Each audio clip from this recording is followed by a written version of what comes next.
অবস্থা দেখো দাদা,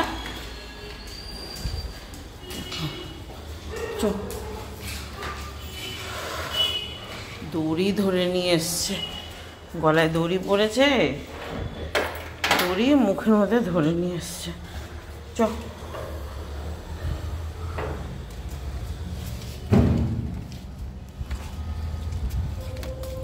চ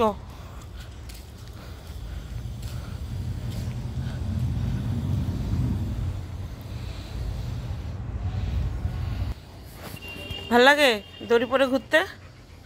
হ্যাঁ ভাল লাগে?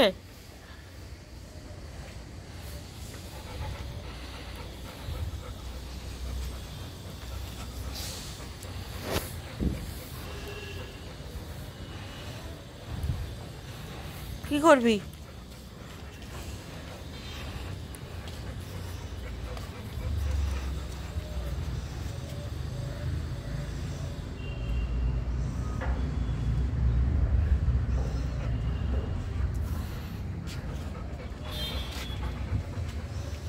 দড়িটা খুলে দি দে, যা এবার খেল। কি খেলবি? একা একা কি খেলবি? ভাল লাগছে না একা একা? শুধু ছাদে আসবে, শুধু ছাদে আসবে, ঘরে একটুও থাকবে না।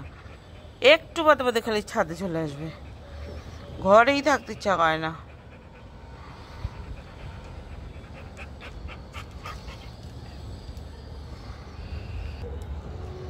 যা এখন, এখন দরজার সামনে এসছিস কেন আবার? আবার এখন ঘরে যাবি? এই করবে সারাক্ষণ, ঘরে যাবে ছাদে আসবে, এই ভালো লাগে।